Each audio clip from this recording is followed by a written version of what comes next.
भगवान का संविधान।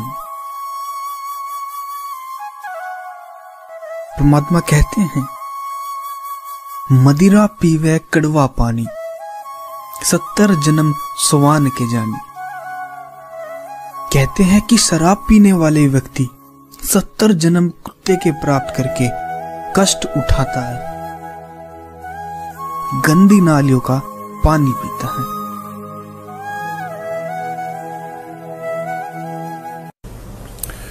अब जैसे आप जी दूध पीते हैं, दादाजी या पिताजी, और छोटा सा बेटा या बेटी, पोता या पोती आ जावे, अपने मुंह में तो दूध काट के अपना अपना पीते हुए छोड़ करने को, आजा बेटा, आ बेटी, देख थोड़ा सा पी ले पिए, देख तेरी चोटी बढ़ गई, पकड़ कर नो प्या के छोड़ देंगे, क्योंकि वो एक अच्छी वस्तु है, पता है उनको कि इसका फायदा करेगी। और पिताजी या दादाजी उक्का गुड़गुड़ाता हो, उसके छोड़ने के बाद फिर पोता या पोती या बेटा बेटी, और उसकी नकल के बच्चे तो माता पिता से ही सीखते हैं, वो नकल बहुत करा करें बालक, तो फिर वो उक्का पीते नो करेंगे। फिर दादा ने कहा, मारूंगा तेरे थप्पड़, खबरदार जब पिया था, यह बहुत बुरी चीज है, और आप पीवे तरह के जो बढ़िया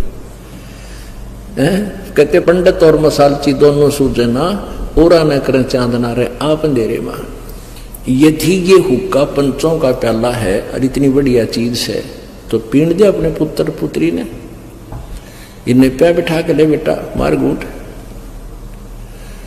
या न्यों बिजली गिर गई। अब जैसे माता पिता पीवे हैं, दादा पिताजी पी रहे हैं हुक्का, तो बच्चे बड़े होकर के न्यों सोचेंगे, जब दादाजी पीवे, पिताजी पी रहा है, तो यह अच्छी चीज होगी, हम भी पीवेंगे, तो वो पीछे तो लाग जाएंगे लुकमा पीण छुप के। और कुछ दिनों के बाद जब वो बड़े हो जाएंगे, उनकी व्यवस्था हो जाएगी दादा और पिताजी की, जो कहेंगे, भाई आजा, तू पीछे तो ना पिया कर, हमारे साथ पी ले, बता, ये पता है कि मानना कोई नहीं, पाछत पीवेगा। अपने आप बुराई पैदा कर ली। अपने आत्माओं, तम्बाकू कितना खतरनाक है, कितना डेंजरस है। अब जैसे ये मानव शरीर परमात्मा पाने के लिए ही हमें मिला है, इस शरीर से यदि परमात्मा की प्राप्ति नहीं हुई तो व्यर्थ है इसका, चाहे कितना ही कुछ कर ले, चाहे कितना से। कबीर मांस आहारी मानवा, प्रत्यक्ष राक्षस जान, मुख ना देखो तास का, वो फिरता चारों खान। जो व्यक्ति मांस खाते हैं वे स्पष्ट राक्षस हैं, उनका तो मुख भी नहीं देखना चाहिए, उनसे बचें, वह तो भगवान के संविधान के अनुसार 84 लाख योनियों में भटकेंगे। ये तो एक वैसे एक शब्द बनाने के लिए बतानी पड़ती है। अरवा काफिर जो ने साधु जमाही। अपने आत्माओं, आप सभी साधु हैं। साधु जो साधना करते हैं, साधु सोए जो सीधा चल है, साधु वही है जो साधक है, साधना करता है, बुराइयां त्याग करके भक्ति कर रहा है। और वो काफिर है जो साधु संतों को भोजन नहीं कराता। आप यहाँ जो दान करते हो, ये सभी साधु संत भोजन करते हैं, आहार करते हैं। यहाँ कोई रोटी खाने नहीं आता, कोई भी अपने घर सब खा कर सोए हैं, अल्लाह सुखा। यहाँ तो परमात्मा के लिए आते हैं। और जो दान आप जी करते हो वो परमात्मा का हो जाता है, आने के बाद आपका नहीं रहता। आपके तो अकाउंट में डिपॉजिट हो गया, आपको तो मालिक देगा कई हजार गुना बना के, 1000 गुना करके, और वो परमात्मा का हो गया। फिर उसमें इससे फिर ये संत भक्त इन सभी की आहार कराया जाता है। वह का फिर जो बकरे खाई, वह का फिर नहीं साध जमाही, वह का फिर जो मांस मसाली ही, वह का फिर जो मारे हाड़ी। वो नीच आत्मा, वो ढेड हैं जो हाड़ी को मारते हैं, हाली हल जोतता है जो।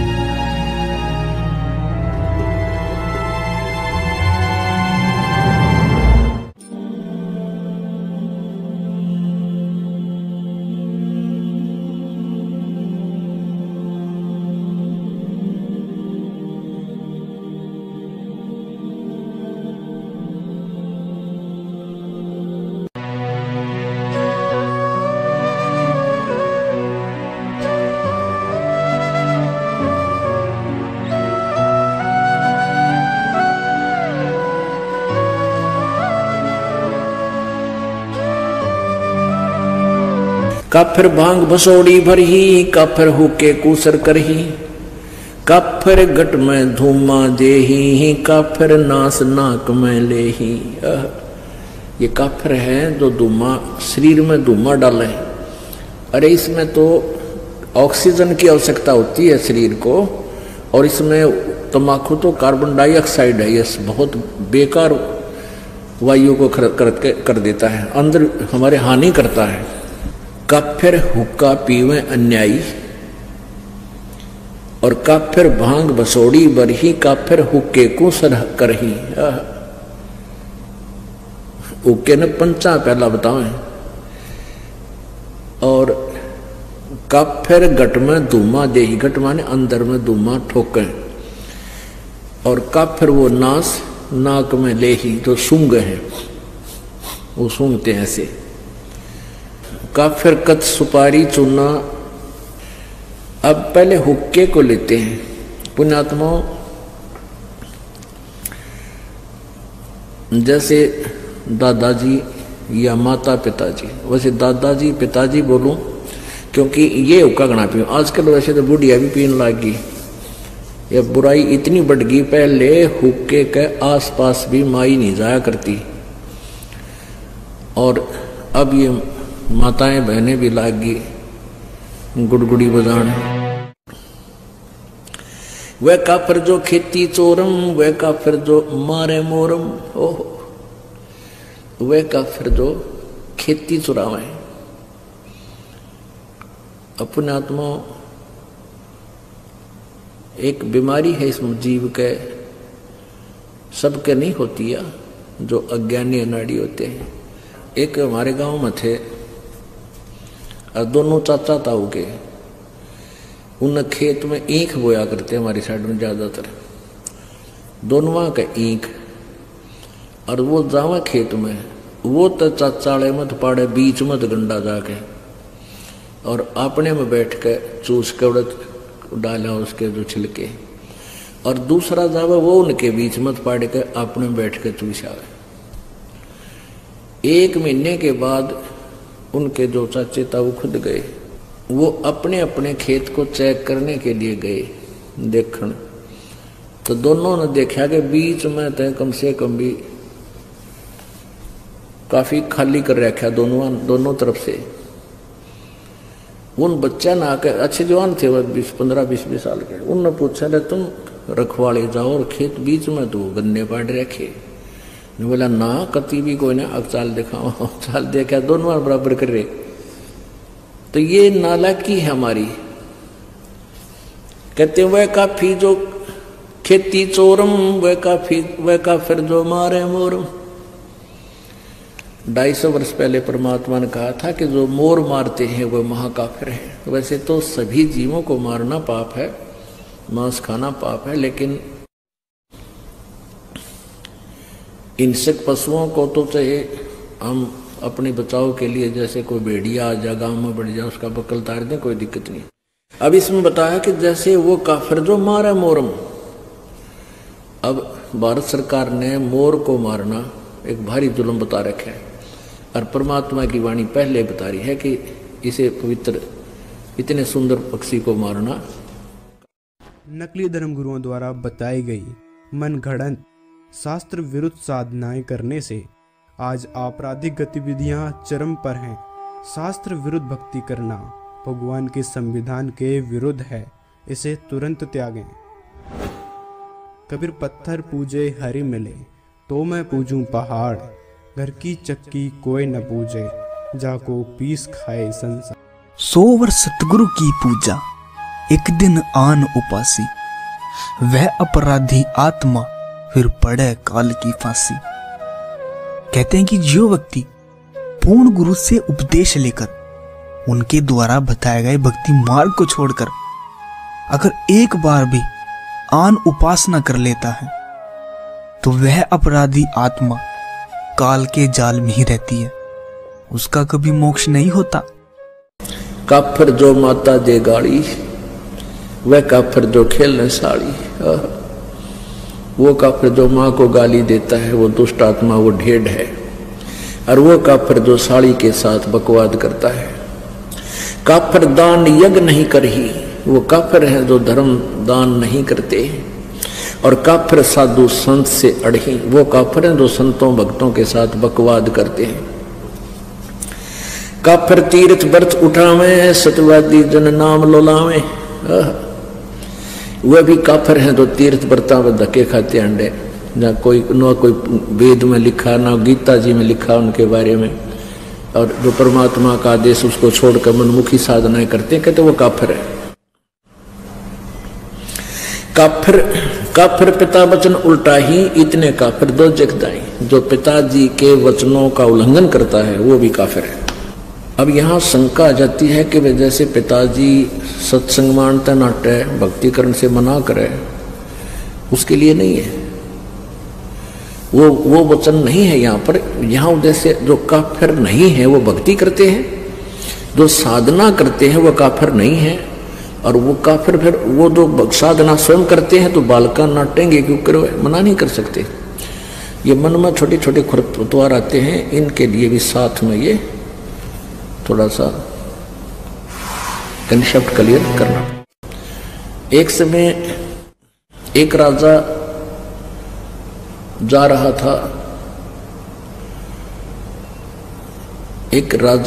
था, कहाँ, अपने शहर में घूम रहा था।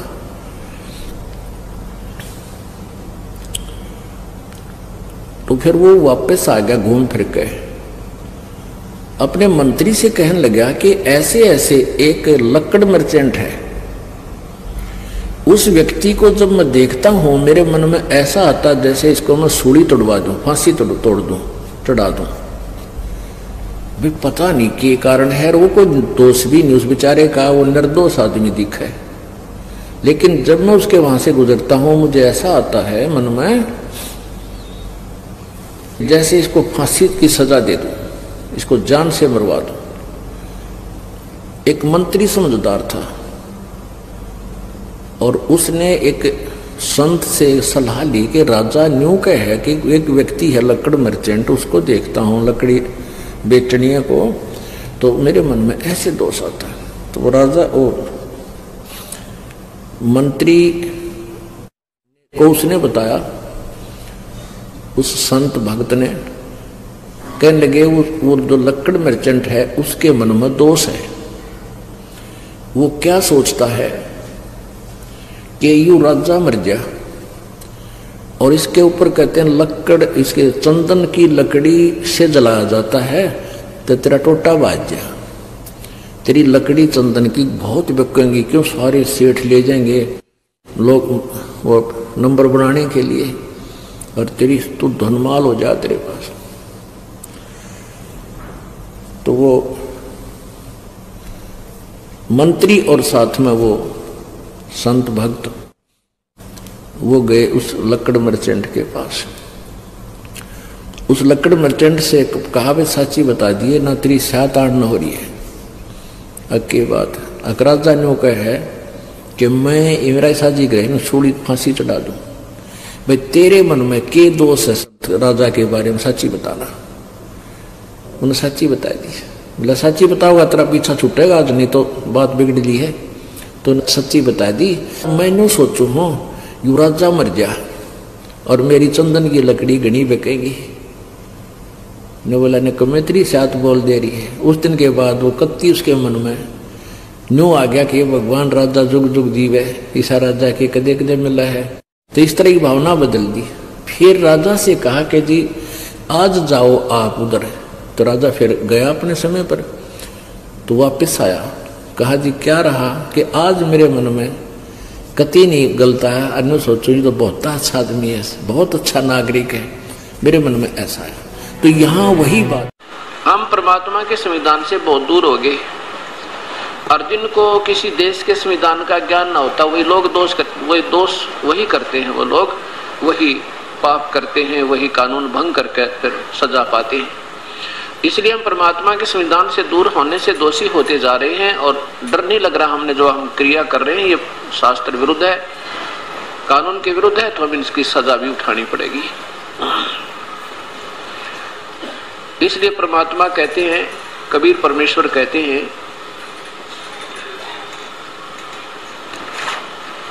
कि परमात्मा की भक्ति करो, कबीर हरि की भक्ति करो, तज विषयों रस चोज, और बार बार ना पाओगे ये मनुष्य जन्म की मौज। वह पृथ्वीपति चकवे गए जिनके चक्कर चलंत। पृथ्वीपति सारी पृथ्वी के राजा भी चले गए जो शासन करते थे, और उनके साथ कुछ नहीं गया। जो उनके साथ जाना था उसका उन्होंने ध्यान नहीं दिया। क्या बताते हैं? कबीर हरि के नाम बिना ये राजा रे सब हो, मिट्टी लदे कुमार के घास न डाले कोई। देख कितना कष्ट बनेगा उस प्यारी आत्मा राजा को। क्या बताते हैं कि राजा से ज्यादा सुख सुविधा युक्त और राजा से समर्थ आम व्यक्ति नहीं है, और जब राजा भी भक्तिहीन पशु बनेगा तो आम व्यक्ति का कहाँ ठिकाना। इस एक के उदाहरण में हमने सारा समझ लेना चाहिए। और अगर राजा भी प्रभु की भक्ति करे, सत मार्ग का ज्ञान हो जा, तो राजा तो प्रजा का पिता होता है और भी अच्छे ढंग से प्रजा का पालन कर सकता है, अपनी भक्ति भी कर सकता है, जनता का एक अच्छी दुआएं लेकर के श्रद्धा का पात्र भी बन सकता है। और बहुत से राजा हैं जिन्होंने भक्ति भी की और प्रजा का पालन भी किया। जब परमात्मा साथ हो जाता है तो हर इंसान की बुद्धि भी ठीक रहती है, श्रद्धा रहती है, बुराइयां कम होती है, उपद्रव समाप्त हो जाते हैं, तो उसका राजा का राज सुचारू चलता है। हम परमात्मा से दूर होकर अपनी राजनीति के आधार पर, अपनी श्यानपत के आधार पर, ना जाने राजा अपने राज्य को बचाने के लिए और के जुल्म कर दे, और फिर उस जुल्म का उसने भोग भोगना पड़े। और होना वही है जो उसके मस्तिष्क में, राजा वही बनेगा जिसके भाग में लिख रखा है, दूसरा बन नहीं सकता, तो सिर पटक ले। इसके लिए फिर बुराई भी क्यों करे, प्रभु पर छोड़ दे, प्रयत्न करे, ठीक है, नहीं सूत बैठा तो उसकी रजा समझे। ऐसी जब भावना हमारे अंदर हो जाएगी तो परमात्मा हर इंसान के साथ हो जाता है जो उसकी सतमार्ग पर उसके संविधान से चलता है।